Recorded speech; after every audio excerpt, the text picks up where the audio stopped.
used machines to count, track the stars, and perform other calculations, like in order to track time, since much longer than I would have thought before reading about the subject. There was a machine called the Antikythera mechanism that was found in 1901 in a sunken ship near the bottom of the ocean near Greece. The island it was found off of was known as Gallia in ancient times.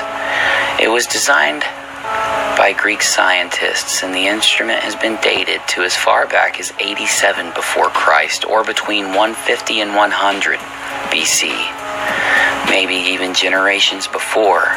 The sad part of this machine is that the technology was lost at some point, although artifacts like this didn't appear again until the 14th century. This machine was found in fragments, and all of its fragments are kept in the National Archaeological Museum in Athens, along with a number of artistic reconstructions of how the mechanism may have looked and even worked, even though they are just guessing at what it could be.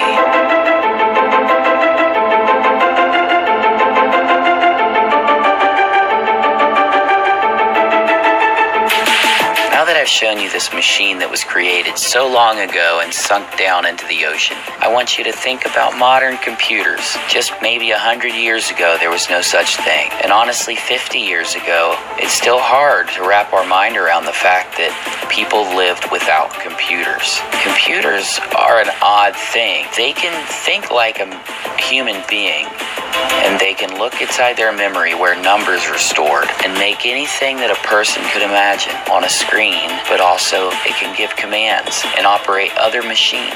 The computer does this by manipulating nothing more than numbers. Inside of the computer's memory, there are just tables for numbers to be stored. Somehow, the computer takes those numbers and can execute programs that can add the most complex sets of equations, that can tell the control arm of a machine to put a car together or where to drill. It can cut perfectly into rock or even diamond or other material. The computer can even store the exact thing that a camera sees so that it can be played back until that data is lost, pretty much forever if stored correctly. Computers are the one thing that have changed humanity more than anything else. And now even people carry around the most complex computers in their pockets and use them to make phone calls, send messages, check emails, store their daily appointments, almost like they are something mundane. But in my opinion, they are something truly magical because they have completely changed the way we live.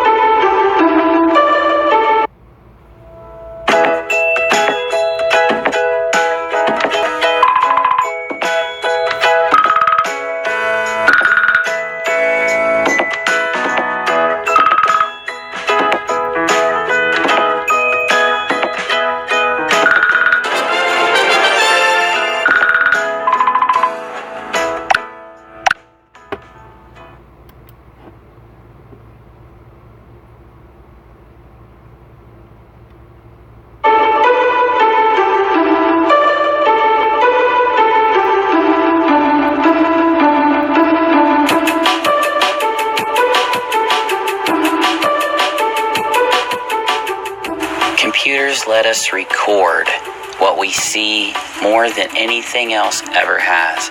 We had cameras and film, we had records. We've moved up to the digital age, taking zeros and ones, taking numbers, crunching them together to form the pictures that we see and to form the things that we hear. And when we mesh those together, we get long, detailed movies brought on by the imagination and sometimes used to document what's going on in our world for future generations. The main issue about this is I've studied computers over and over, and yet it's so hard to sit down and really think about numbers turning into pictures. Also, it's hard to think that numbers could turn into sound, and that by combining all the different ways to form simple numbers, we can make everything we see around us. can't really tell you in a short form how this happens. But honestly, I think it does kind of show us that numbers are behind our reality. They are what forms what we have around us. And the simple fact that we can make them do the things we've been talking about so far, it shows us that maybe things really are formed by numbers.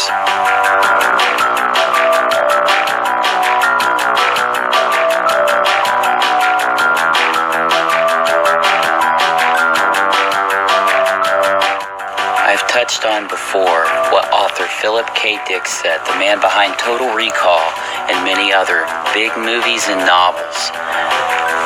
He said, quote, "We are living in a computer-programmed reality, and the only clue we have to it is when some variable is changed and some alteration in our reality occurs. We would have the overwhelming impression that we are reliving the present, deja vu, perhaps, in precisely the same way, hearing the same words, saying the same words. I submit that these impressions are valid and significant. And I will even say this. Such an impression is a clue that in some past time point a variable was changed, reprogrammed as it were, and that because of this, an alternative world branched off." End quote. Now, I know that I sometimes play this quote out too much, but it's significant in the fact that he articulates so well that we could be living in a computer-generated reality. And I think what at the foundation of what he is talking about is what I've brought up to you so far, is that if you can take two numbers, zeros and ones, and use those numbers to represent every other number and letter, and then make complex code that can play movies and pictures inside of a machine to show you everything around us from every part of the world to representations of it. Now, what we have to say to ourselves, could this really be what's going on or how our world is formed? I don't think it would take away from a spiritual approach at life. I think some people say, well, if the world is made of numbers, does that rule out spirituality or religion? I say to that, no. I say that if numbers can represent everything around us, and I also think that if numbers can show every part of our world, that it would be ignorant to not consider that numbers could be the foundation in what a creator used to make us. I'm saying that in regards to people who say that it would take away spirituality. Now, to people who are mathematicians or physicists, I think they would get behind this a lot. It took a while for the mainstream scientific community to get behind the fact that we may live in a computer-generated reality. A lot of the news media and other organizations tried to make fun of this by saying, wow, look at all these smart men saying these crazy things. And that is really how they presented it. It left us at a place that I think underestimated the real power behind this theory, that computers kind of tell us a little bit about the way that maybe our reality is formed, the way that our universe and the planets are put together, the physical parts.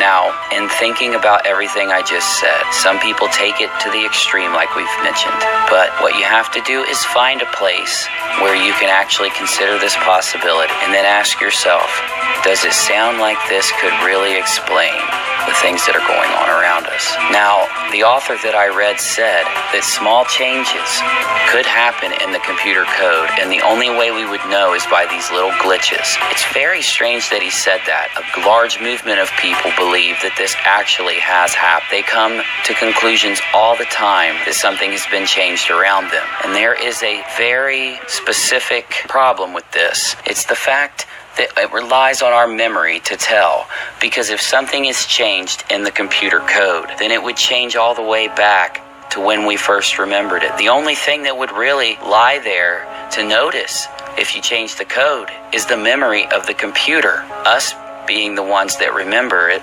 and the computer being the world we live in. If other computers could be conscious and explore around in a reality inside of what some would call another computer. And things were changed around them. Their memories were changed. The pictures were changed. The things that they saw were changed. They would never know the difference. But if their memories were the one thing that stayed the same, it would be the only clue that they had to this, which is why I believe that there is a little bit of weight into looking at these things. It is really important to look at some of these changes that I think are major and that many people believe in. I also think that it's important to apply this thought to the things that we see in the sky, because these UFOs and these crafts or these orbs of light, whether they are beings or whether they are just illusions inside of our own minds, I think that it's important to apply the mathematical code that these people talk about and maybe try to see if we can come up with an explanation. The reason I think this is because it's the only part of this equation that's physical. If we look at people's claims of the paranormal and ghosts, or if we look at their claims of the paranormal in time changing, or what they call the Mandela effect, if we look at the changes in many of the other conspiracy or paranormal topics out there, those things won't have proof behind them. The reason that I think that the beginning clues to this equation that has to be solved lies in the problem with the things in the sky is because it will be the only thing that leaves a little bit of physical evidence behind. Now, what do we have to do? For one, we have to keep looking and keep recording and keep talking about these things, because without many people getting together, a single person's theories are consistently flawed and going in the wrong direction. Many minds brought together can quickly go through the work that it would take one person, maybe days, maybe weeks, maybe even years to complete. There's always one person in a group who has a eureka moment and says, no, the answer is this. And then it drives the conversation or it drives the puzzle in a new direction. And it ends up getting to the solution quicker because of that. There are so many things where you take one person out of the equation who helped develop something. That thing would have taken so much longer to complete. Also, I think it's very important that we all don't get defeated by the people who are trying to look too hard into the many ambiguous topics, the ones that don't have evidence or could never have evidence behind them. I think that it's important to still put weight in these things while making sure we keep in the forefront of our mind that we must still make progress on a different level or on a different way of thinking. The way of thinking where we are constantly trying to get to the conclusion. I appreciate you hearing my presentation. This is the first part. I'll be making more. I'll be further exploring this topic of the mathematics behind our reality and how it could apply to these issues that we're having or these paranormal problems. Because in a mathematical universe, a paranormal problem would be a missing number or maybe an absent equation.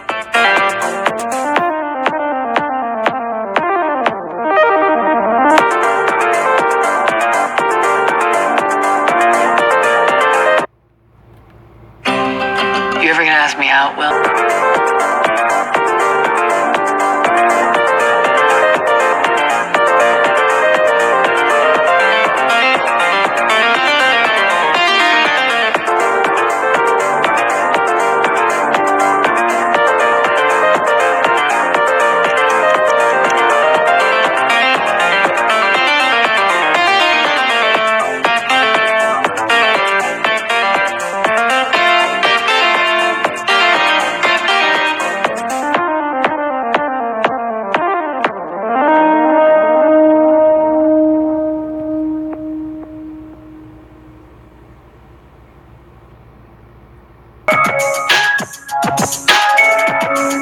But that little thing, how big was it? Was it the size of a grain of sand? Was it the size of a tennis ball? Was this the size of a basketball, a watermelon, a car, a truck, a bus?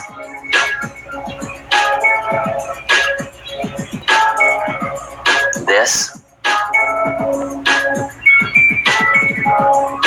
was so small, you couldn't even see it.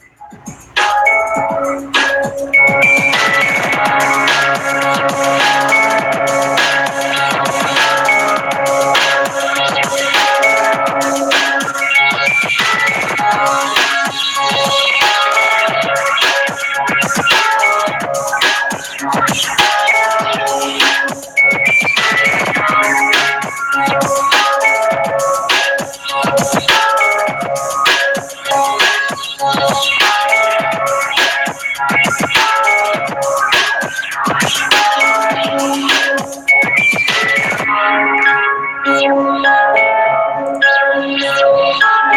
at the fabric of space and time warping. This is slow motion. It warps. Is how powerful it is. That's what those dots are. There was nothing there. You're literally looking into some other place when that happens. If you slow these down real slow and zoom in real far, and I've shown this on other live streams, it's almost like you're looking into another world. If you don't believe me, go back and watch them. They're on my channel. No joke. You can see space and time phase apart for a fraction of a second. Look at this. In every one of these, those little balls aren't some kind of like dirt that's been flown up in the air and then emulsified, I think, something like that. That's not what it is. Those little things probably shouldn't even be there. Something that small can produce an energy like that. And it's inside of all of us. In fact, I would think that this shows that almost every little tiny atom does contain something like another world or another dimension. Maybe not. Maybe I'm going too extreme there. I don't want you to think I'm crazy saying that.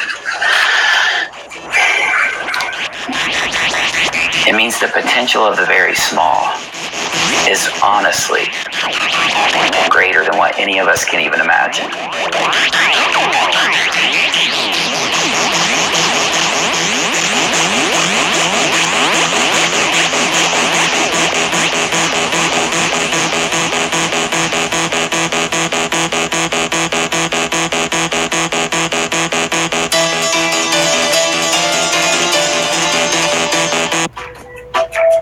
I mean, isn't this evidence enough? Not this alone, but just everything we're talking about? Everything I've shown you, at least so far? Doesn't that show you that anything's possible?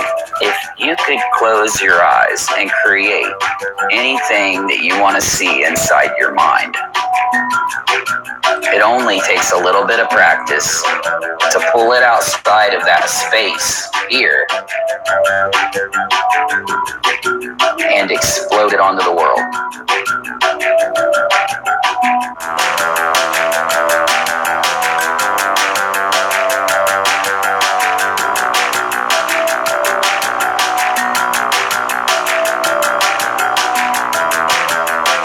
And that's the truth. We got here by talking about high energy events and the Higgs boson, but it's the truth, okay? And I'm sorry, I know I'm freaking psychotically nuts, but it's true, okay? I can't convince you enough. You can do anything you want. You don't have to be limited by anyone but yourself, honestly.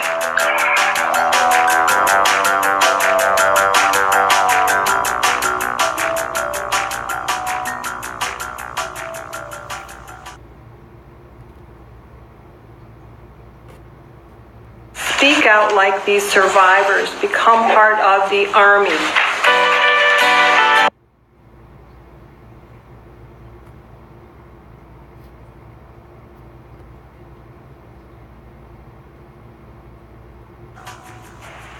Use this thing here, which I feel contains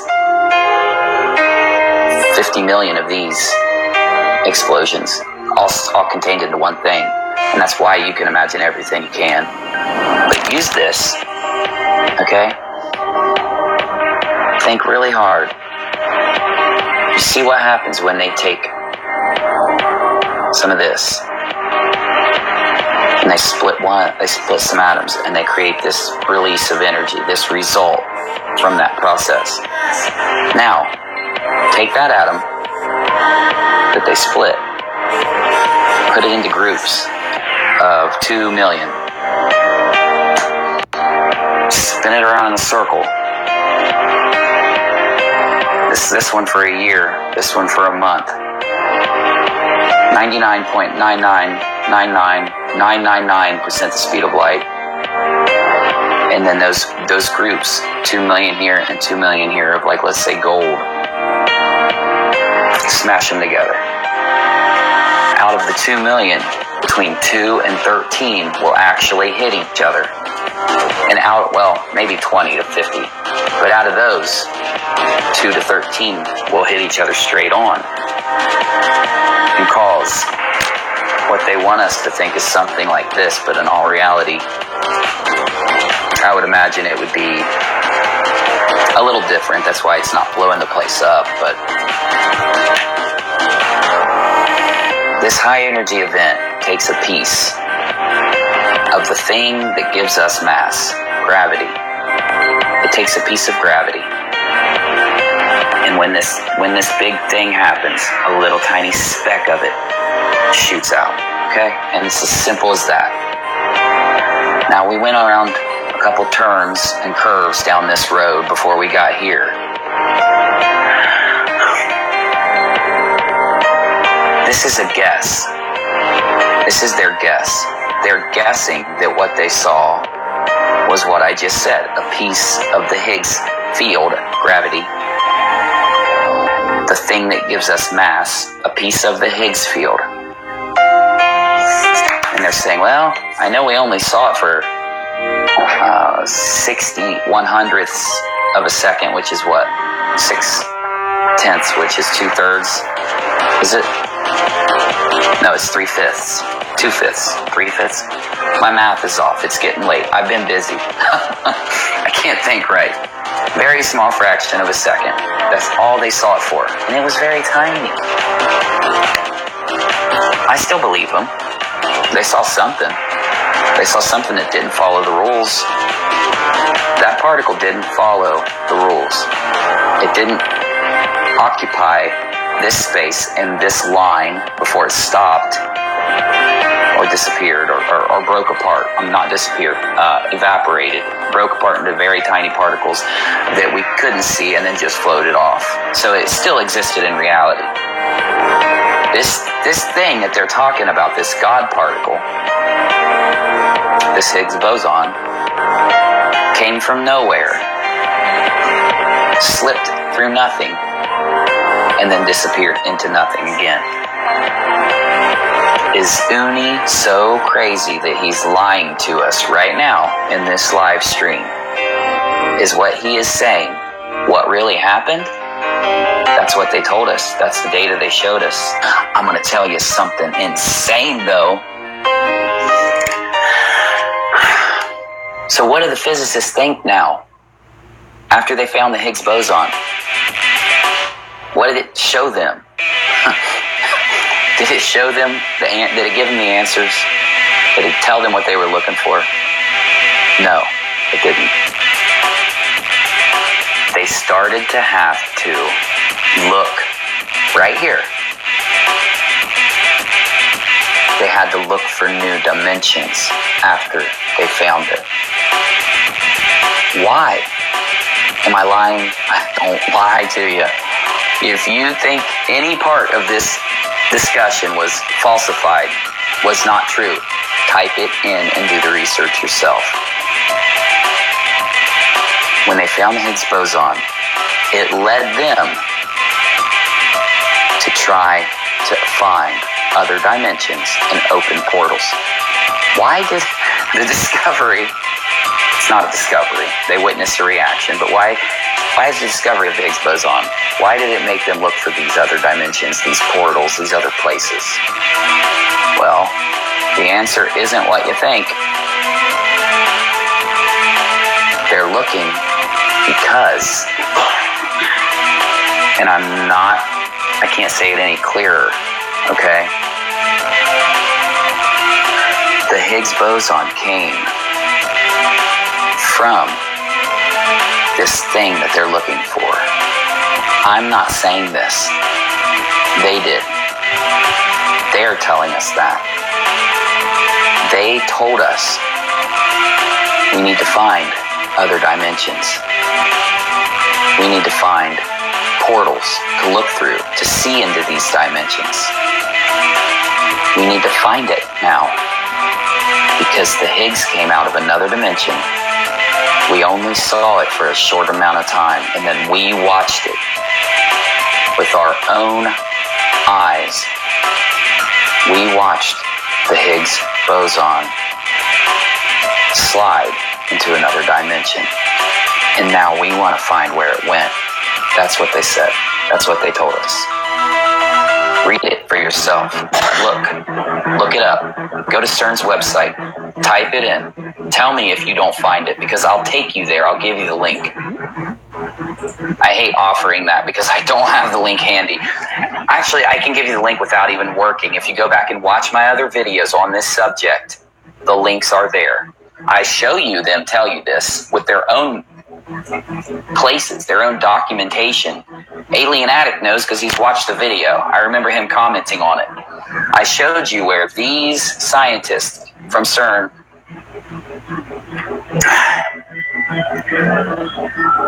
said that the Higgs came from another dimension and that they needed to peer into it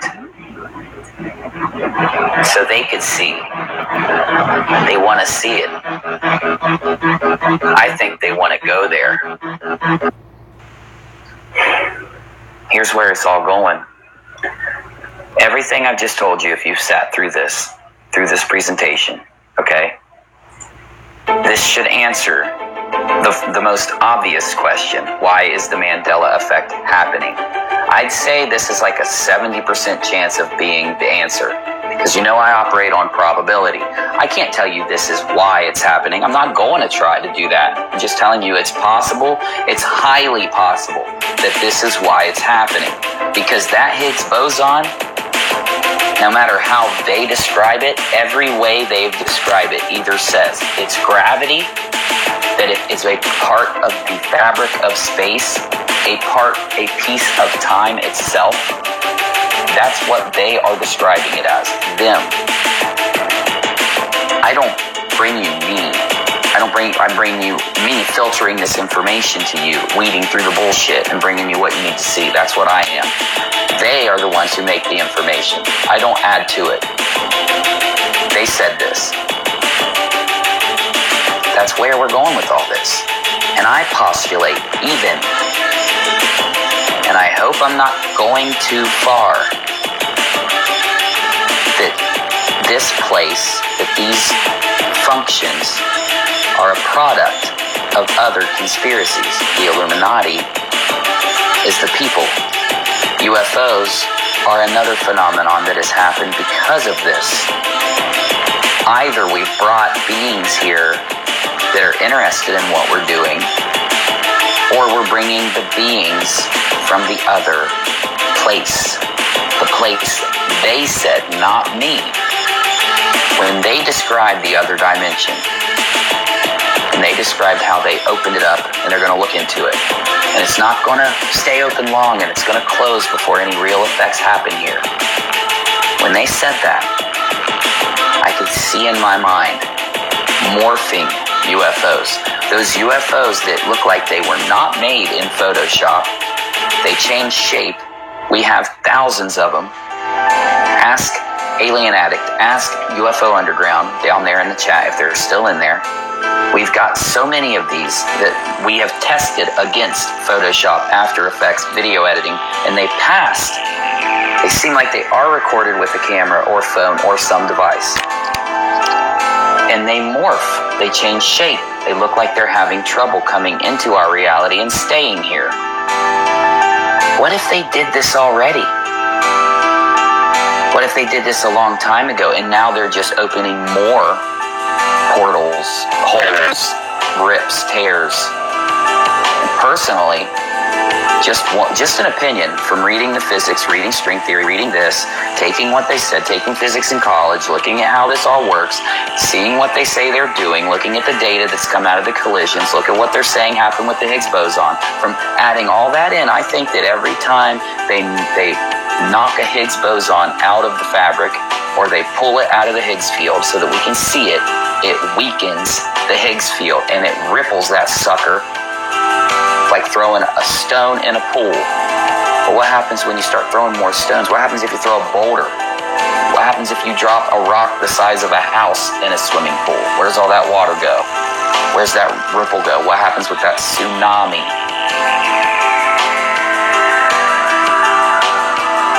They're dropping a meteor, not a boulder. They're evaporating the water.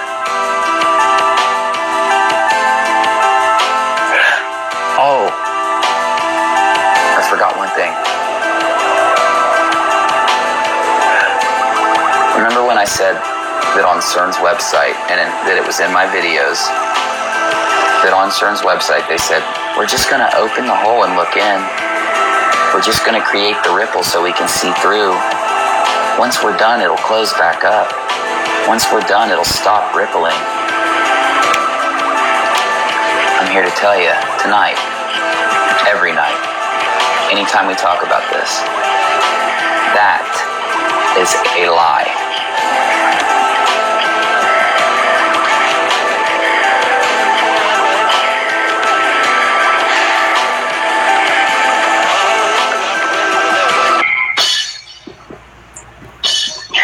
Steph just asked me, how do they know that it'll close back up? They never said they did. They never said why they know. They just said it would. Everything they do is operated off of this. They predict. They take these equations and they say, this should happen. What's the bad part of this? Why should they stop? Okay, because I've been saying they should stop for a long time, okay? Why do I want them to stop if they can make progress in science? If they can take humanity to the next level, why does this crazy guy on YouTube want them to stop? Why would I even care? Why don't I make more videos about Antarctica? Why don't I do more UFO stuff? Why don't I talk more about the Mandela effect? Why do I give a flying shit on a Tuesday what they do, right? They said the same thing about every collision. They predicted where every piece of every particle would go. Then they started to see anomalies. And that's an excellent question. They started to see these anomalies in all of their, not all. In fact, out of all the collision data I downloaded, which is text, if I make one of these text files and I type in 100 pages, it's probably 20K, 20 kilobytes, kilobyte, megabyte, gigabyte, terabyte. That's how it goes. That's where I'm getting stuff. That's what I'm saying. They thought that their collisions, they knew what would happen. And they did. They knew. They predicted it. It went fine until they started seeing all the anomalies, all the collisions that had something wrong. And I forget what they call them, but they have a name for them. You can download all their collision data. In fact, I downloaded it in front of you guys one night on a stream. I downloaded I showed you where to get it at, and when I ended the stream, I downloaded it. I downloaded a virtual machine so that I could run a fake version of their operating system and look at the collision data. It was like 50 gigabytes of text. It was 50 gigabytes of information. 50 gigabytes. We're not even talking about that many. Well, we're talking about a lot of collisions and a lot of data and stuff, but it was way bigger than I thought it would be, is what I'm trying to say. But I want to answer your question because I'm getting ready to close this out soon. So they saw this collision. They predicted these collisions. They said, well, we know if this gold particle hits this gold particle, bam, then pieces of it are going to fly here, here, here, here, and here, based on the just like they plan. How do you think they land stuff on the moon? It's the same thing. They're just planning trajectory. They're saying the force takes it here. And, well, what if this happens? Well, then it's going to go this way. This piece is going to go this way. This is going to land this way. The chute is going to do this when it opens when it's landing on Mars, when the rover's landing. But when it hits, it's going to do this. That's what they did with these collisions. The problem is that they saw anomalies. There were things there that shouldn't be there. Lots of them. They studied these. This is why they needed our computers. This is why they said, we're creating a network. Do you guys mind downloading some software and letting your computers process some of this data? Well, that was until they got the D-Wave. I'm not going to go into the D-Wave tonight because it would start me down a rabbit hole of talking to you, showing you evidence and proving things to you that would keep me going for another many hours. But the problem, the issue, the thing is, should we see anomalies? Should anomalies be there? What's an anomaly? It's something wrong. So they said this particle will turn into 16 pieces based on its trajectory, its speed, and how fast this one's coming, and the angle it hits. Because these things are geometrically shaped. They should be able to predict this, and they do most of the time with almost like precision. The problem is, there would be particles that would do what the Higgs did. They'd disappear. They just disappear. You think, I swear to you, they would disappear. I know it's hard for me to say this. I know it's hard to believe it, but it's true. Now, this is coming straight out of their data. I don't ever come to you and bring you these crazy conspiracies and say it's true. I'm telling you something that is true. I always give you that. I'm telling you, they had particles that pieces of them would start flying away and then they'd disappear. They could see them disappear. They had others that would reappear up here. The same particle moving at the same trajectory with nothing in between here and here. They started to figure out that either they were moving independent of space, which means they're moving independent of time, because space and time are relative. In order to move through space, you have to move through time, and vice versa. Why was I even telling you this? Because you asked me, how do they know that these portals will close if they look through? How do they know if they peer into another dimension of sorts? And I can tell you what a lot of theories about what dimensions are. I don't have to. I've got them in many videos. In fact, this is what all my old videos are for. I got funny stuff. I've got all these different topics, but there's probably 50 of them or 40 of them that just talk about this and show you all the theories, all the evidence, every little thing about it, so that you can watch back on a timeline of my videos. By the end of all of them, you're going to see why I got to this theory with evidence. I documented this whole journey. This whole ride is on this channel to get here. The thing is, what's the anomaly? What is that thing that they don't think will happen? That thing outside of what they expect when they open up a hole, when they open up a portal or something, however you want to describe it. The anomaly is that it won't shut, or that it could rip bigger than they could ever imagine, or that it could turn like it could be something like a black hole and just start sucking everything through it, or it could just start spitting things into this place. There's so many anomalies that could happen.